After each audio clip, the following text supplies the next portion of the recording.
नमस्कार। World news में आज बांग्लादेश में बवाल मचा हुआ है। एक साल बाद एक बार फिर अवामी लीग की वापसी की आहट सुनाई दे रही है।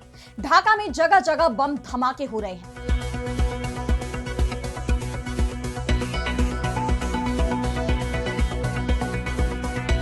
हसीना ने ढाका में 13 नवंबर को लॉकडाउन का ऐलान किया था। यूनुस सरकार इस लॉकडाउन को फेल करने में जुटी थी। इस लॉकडाउन के पीछे कारण था शेख हसीना के खिलाफ अंतरराष्ट्रीय अपराध न्यायाधिकरण में चल रही सुनवाई, जिसमें आज फैसले की तारीख तय होनी थी, जो तय हो गई है। हसीना पर 17 नवंबर को फैसला सुनाएगा न्यायाधिकरण। तो बांग्लादेश में मचे बवाल और हसीना पर सुनवाई को लेकर हम करेंगे विस्तार से चर्चा, लेकिन आइए जरा उन खबरों को भी देख लें जिन पर आगे होगी बात। ईरान के मिसाइल कार्यक्रम से घबराया अमेरिका, लिया बड़ा एक्शन। भारत समेत 7 देशों की 32 कंपनियों और लोगों पर लगाया प्रतिबंध। अपने ही देश में कई मुकदमों से घिरे पीएम नेतन्याहू को हो सकती है बड़ी सजा। अमेरिकी राष्ट्रपति ट्रंप ने इजरायली राष्ट्रपति हेरज़ोग को लिखी चिट्ठी, की बड़ी अपील। अमेरिका में खत्म हुआ शटडाउन, राष्ट्रपति ट्रंप ने फंडिंग विधेयक पर किए हस्ताक्षर। डेमोक्रेट्स ने सदन में बिल को दिया समर्थन। और चलते चलते में देखेंगे नॉर्थ कोरिया सरकार के अजीबोगरीब नियम को। एक ही दिन में मनाया जाता है सबका जन्मदिन। इन सभी खबरों पर हम विस्तार से करेंगे बात, लेकिन पहले एक नजर हेडलाइंस पर। भारत अफगानिस्तान से जंग को तैयार, पाकिस्तान के रक्षा मंत्री ख्वाजा आसिफ की एक और गीदड़ भभकी। देश में आतंकी हमलों के पीछे भारत और अफगानिस्तान का बताया हाथ। ट्रंप ने एप्स्टीन के घर पर पीड़िता के साथ घंटों बिताए। अमेरिकी सांसदों ने जारी किए सीक्रेट ईमेल। राष्ट्रपति ट्रंप और आरोपी एप्स्टीन के संबंधों पर गहराए सवाल। H-1B वीजा पर नरमी राष्ट्रपति ट्रंप को पड़ी भारी, मागा समर्थकों ने ही खोल दिया मोर्चा। अमेरिकी वित्त मंत्री बेसेंट को देनी पड़ी यूज एंड थ्रो वाली सफाई। ब्रिटेन के प्रधानमंत्री कीयर स्टारमर की कुर्सी पर मंडराया खतरा, लेबर पार्टी में बढ़ा असंतोष। गुपचुप तरीके से तख्ता पलट की तैयारी में पार्टी नेता। तो बांग्लादेश में जबरदस्त बवाल मचा हुआ है। शेख हसीना पर आज अंतरराष्ट्रीय अपराध न्यायाधिकरण का फैसला आना था और इसे लेकर अवामी लीग ने बांग्लादेश की यूनुस सरकार के खिलाफ बगावत का ऐलान कर दिया। ढाका में लॉकडाउन लगा दिया गया क्योंकि अवामी लीग का कहना है कि न्यायाधिकरण यूनुस सरकार के दबाव में है। मोहम्मद यूनुस का दावा था कि लॉकडाउन का कोई असर नहीं होगा, लेकिन ढाका में अब जगह जगह धमाके हो रहे हैं। 17 बसों के जलने की खबर सामने आई है। राजधानी में 5 जगहों पर बड़े धमाके हुए, जिसके बाद ढाका में सेना को उतार दिया गया है। बांग्लादेशी आउटलेट प्रथम आलो ने कहा कि अवामी लीग के कार्यकर्ताओं ने सबसे पहले कमालपुर स्टेशन और गोपालगंज पीडब्ल्यूडी ऑफिस के बाहर आगजनी की। इस आगजनी में कार्यकर्ताओं ने 2 बसें फूंक दी। 7 जिलों में हिंसा भड़क उठी है। रेल संपत्ति के साथ जुलाई स्मारकों को निशाना बनाया गया। इस बीच हिंदुस्तान में शरण लिए शेख हसीना भी सक्रिय हो गई है। उन्होंने यूनुस सरकार पर अमेरिका का मोहरा होने का आरोप लगाया है। शेख हसीना ने कहा कि उनके खिलाफ पिछले साल जो आंदोलन हुआ था वो कोई सुधार या जन क्रांति नहीं थी, बल्कि पहले से तैयार किया गया सत्ता पलटने का प्लान था। हसीना ने चेतावनी भी दी कि मौजूदा शासन में चरमपंथी ताकतें मजबूत हो रही हैं, जिससे देश की स्थिरता और अल्पसंख्यकों पर गंभीर खतरा पैदा हो गया है। उन्होंने कहा कि यूनुस सरकार हिंदुस्तान से संबंध खराब कर बांग्लादेश का ही नुकसान कर रही है। हसीना के इस बयान पर बांग्लादेशी सरकार भड़क उठी है। यूनुस सरकार के प्रवक्ता का कहना है कि ये हिंसा हसीना के कहने पर हो रही है। हसीना बांग्लादेश को फिर से आग में झोंकना चाहती है। वहीं दूसरी तरफ बांग्लादेश के अंतरराष्ट्रीय अपराध न्यायाधिकरण ने शेख हसीना और उनके 2 सहयोगियों पर फैसला सुनाने की तारीख का ऐलान कर दिया है। 17 नवंबर को न्यायाधिकरण शेख हसीना सहित तीनों आरोपियों पर फैसला सुनाएगा। शेख हसीना पर आरोप है कि 14 जुलाई 2024 को गढ़ भवन में आयोजित एक संवाददाता सम्मेलन में शेख हसीना ने भड़काऊ भाषण दिया।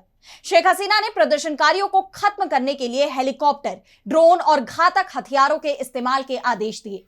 शेख हसीना के आदेश पर रंगपुर में बेगम रोकेया विश्वविद्यालय के छात्र अबू सईद की गोली मारकर जान ले ली गई। राजधानी के चंखरपुल क्षेत्र में 6 प्रदर्शनकारियों की गोली मारकर जान ले ली गई और अशुलिया में 6 लोगों की जान ले ली गई। पूर्व गृह मंत्री असदुज्जमा खान कमाल और पूर्व पुलिस महानिरीक्षक चौधरी अब्दुल्ला अल मामून, जो बाद में सरकारी गवाह बन गए, उन पर भी पिछले साल जुलाई के विद्रोह के दौरान अपराध करने के आरोप लगाए गए हैं। शेख हसीना पर 17 नवंबर को फैसला आएगा, लेकिन अवामी लीग ने पूरी सुनवाई को ही खारिज कर दिया है।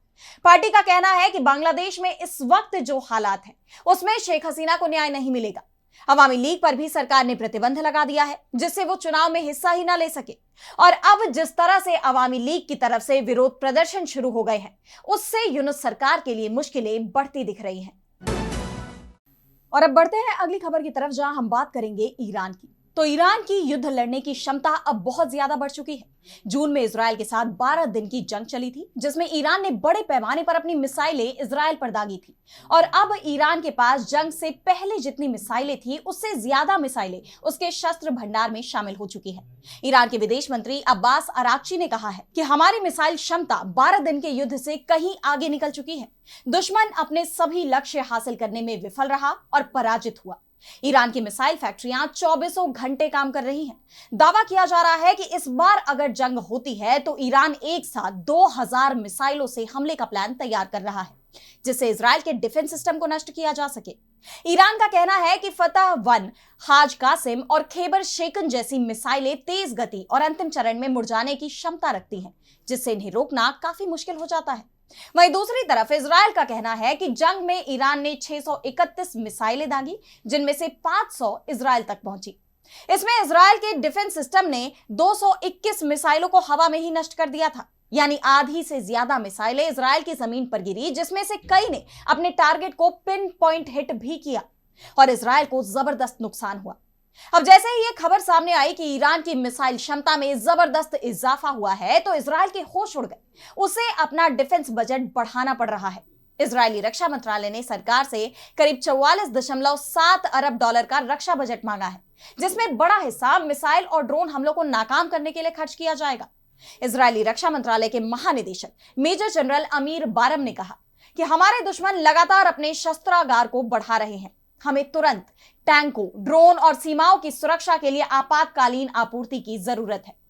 साफ है, ईरान की मिसाइल क्षमता से इजरायल डरा हुआ दिखाई दे रहा है। ऐसे में अमेरिका एक बार फिर उसके साथ खुलकर खड़ा हो गया। अमेरिका ने ईरान के परमाणु और मिसाइल कार्यक्रम को खत्म करने के लिए 8 देशों की 32 व्यक्तियों और संस्थानों पर प्रतिबंध लगा दिया है, जिसमें इंडिया की कंपनियां भी शामिल हैं। अमेरिकी विदेश विभाग ने कहा कि ईरान, संयुक्त अरब अमीरात यानी यूएई, तुर्की, चीन, हांगकांग, भारत, जर्मनी और यूक्रेन में स्थित 32 लोगों और संस्थाओं को प्रतिबंधित कर दिया गया है। अमेरिका ने भारत स्थित फार्मलैंड प्राइवेट लिमिटेड को यूएई स्थित कंपनी मार्को क्लिंगे से जोड़ा, जिस पर आरोप है कि उसने सोडियम क्लोरेट और सोडियम परक्लोरेट जैसे सामग्री की खरीद में मदद की, इसलिए उस पर प्रतिबंध लगाया गया है। अमेरिका के वित्तीय खुफिया विभाग के उपसचिव जॉन के हर्ले ने कहा कि राष्ट्रपति ट्रंप के निर्देश पर हम ईरान पर अपने परमाणु खतरे को समाप्त करने के लिए अधिकतम दबाव डाल रहे हैं। हम ये भी चाहते हैं कि अंतर्राष्ट्रीय समुदाय ईरान पर संयुक्त राष्ट्र के दोबारा लागू किए गए प्रतिबंधों को पूरी तरह लागू करे, जिससे उसकी वैश्विक वित्तीय प्रणाली तक पहुंच कट जाए। अमेरिका की तरफ से ईरान की घेराबंदी की कोशिश की जा रही है, लेकिन ईरान उसके हर प्लान को फेल कर रहा है। और अब बढ़ते हैं अगली खबर की तरफ, जहां हम बात करेंगे राष्ट्रपति ट्रंप की चिट्ठी की। तो अमेरिकी राष्ट्रपति डोनाल्ड ट्रंप ने इजरायल के राष्ट्रपति इसहाक हर्जोग को एक आधिकारिक चिट्ठी लिखी है, जिसमें उन्होंने इजरायली पीएम बेंयामिन नेतन्याहू के लिए खास अपील की है। उन्होंने इजरायली राष्ट्रपति से नेतन्याहू को माफ करने की मांग की है। दरअसल इजरायली पीएम के खिलाफ आईसीसी यानी इंटरनेशनल क्रिमिनल कोर्ट की तरफ से गिरफ्तारी वारंट तो जारी किया ही गया है। उन पर गजा युद्ध में मानवता के खिलाफ अपराध के आरोप लगे हैं और इसके साथ ही नेतन्याहू अपने ही देश में कई आरोपों से घिरे हुए हैं। उनके खिलाफ कई गंभीर मुकदमे दर्ज हैं, जिनमें उन्हें सजा मिल सकती है।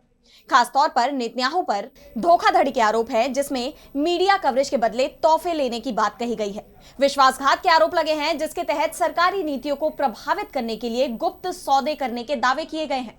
उन पर रिश्वत लेने के भी आरोप लगे हैं, जिसमें नियामक अनुमोदन यानी औपचारिक मंजूरी के बदले लाभ उठाने के आरोप शामिल है। और यही वजह है कि ट्रंप ने नेतन्याहू के लिए माफी की मांग की है। उन्होंने अपनी चिट्ठी में लिखा कि इजरायल और यहूदी लोग पिछले 3 सालों से बेहद कठिन दौर से गुजर रहे हैं। ऐसे में मैं आपसे बेंयामिन नेतन्याहू को पूरी तरह से माफ करने की अपील करता हूं, जो युद्ध के समय एक दुर्जेय और निर्णायक प्रधानमंत्री रहे हैं और अब इजरायल को शांति की तरफ ले जा रहे हैं। उन्होंने इस क्षेत्र में कम से कम 3000 सालों के लिए शांति सुनिश्चित की है। इसमें दुनिया को बदलने वाले अब्राहम समझौते में कई अतिरिक्त देशों को जोड़ने के लिए मध्य पूर्व में मेरी भूमिका भी रही है। ट्रंप ने नेतन्याहू के खिलाफ भ्रष्टाचार के आरोपों को पूरी तरह से राजनीतिक और गलत बताया है। जिस तरह वो नेतन्याहू को माफी दिलाने के लिए पैरवी कर रहे हैं, उससे साफ है कि अब वो इजरायल की घरेलू राजनीति में भी अपने पैर जमा चुके हैं। लेकिन सवाल यह है कि क्या इजरायल की जनता नेतन्याहू को माफ करेगी? और जिस शांति का हवाला ट्रंप दे रहे हैं, नेतन्याहू तो खुद ही उस शांति को भंग करते दिखाई दे रहे हैं। गजा में ट्रंप के शांति प्रस्ताव के लागू हो जाने के बावजूद इजरायली सेना युद्ध विराम का बार बार उल्लंघन कर रही है, जिससे इस क्षेत्र में दोबारा अस्थिरता आने की आशंका बढ़ती जा रही है।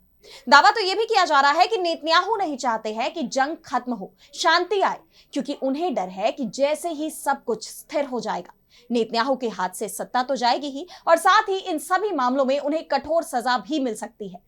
अब ऐसे में ट्रंप की यह अपील क्या इजरायली राष्ट्रपति मंजूर करेंगे, ये देखने वाली बात होगी। और अब अगली खबर में बात करेंगे अमेरिका में खत्म हुए शटडाउन की। तो अमेरिकी इतिहास में अब तक का सबसे लंबा शटडाउन आखिरकार खत्म हो गया है। राष्ट्रपति डोनाल्ड ट्रंप ने उस वित्त पोषण विधेयक पर हस्ताक्षर कर दिए जिससे 43 दिनों से जारी ये सरकारी बंद खत्म हो गया। इसका मतलब यह हुआ कि संघीय कर्मचारी जो इतने दिनों के शटडाउन के कारण बेरोजगार हो गए थे, अब वो अपने काम पर वापस आ जाएंगे। सभी सरकारी सेवाएं दोबारा शुरू हो जाएंगी। खाद्य सहायता से लेकर एयरलाइंस के संचालन तक सब कुछ ट्रैक पर आ जाएगा।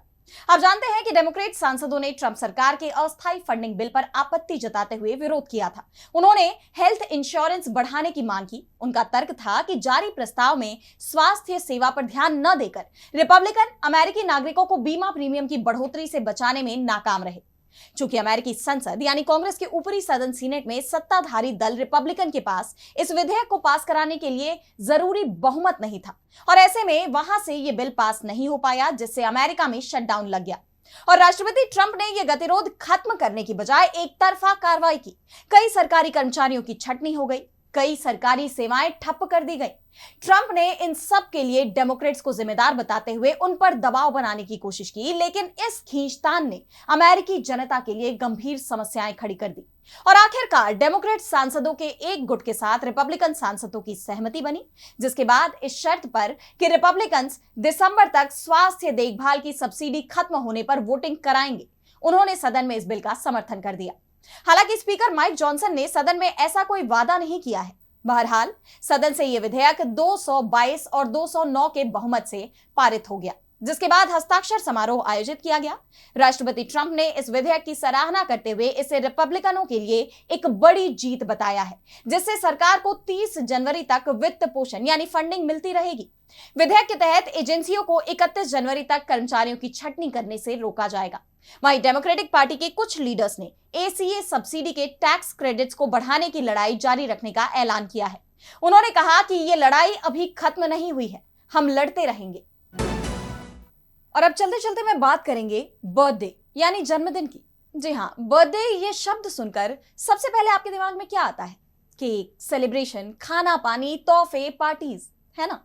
मगर क्या आप विश्वास करेंगे कि दुनिया में एक ऐसी जगह भी है जहां करोड़ों लोगों का अपना असली बर्थडे उन्हें याद तक नहीं है। इस देश का नाम है उत्तर कोरिया। यह दुनिया से कटा हुआ एक आइसोलेटेड देश है जहां सरकार ने जनता की जिंदगी के सबसे प्राइवेट मोमेंट्स को भी अपने कंट्रोल में ले लिया है। यहां चौंकाने वाली बात यह है कि इस देश में लाखों लोगों का ऑफिशियल बर्थ डेट 1 जनवरी है। जी हां, 1 जनवरी। चाहे कोई जून में पैदा हुआ हो या अक्टूबर में, उसकी बर्थ डेट 1 जनवरी ही लिखी जाती है। इसकी वजह है सरकार को होने वाली आसानी, क्योंकि इससे एक ही दिन में हजारों लोगों का रिकॉर्ड बन जाता है।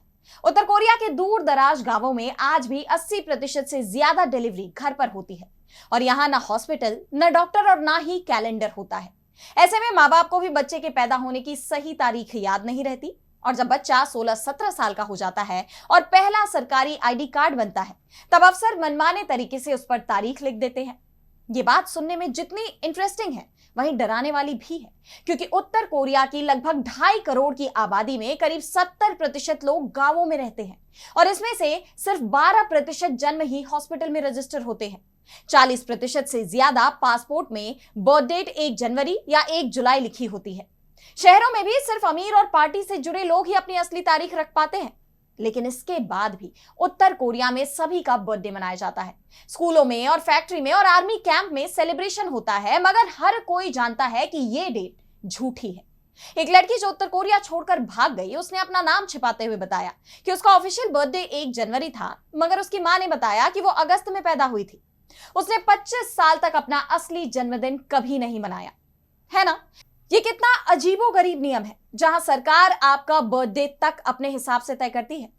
फिलहाल आज इस वर्ल्ड बुलेटिन में इतना ही। देश दुनिया की तमाम बड़ी खबरों के लिए आप देखते रहिए डीबी लाइव और मुझे दीजिए इजाजत। नमस्कार।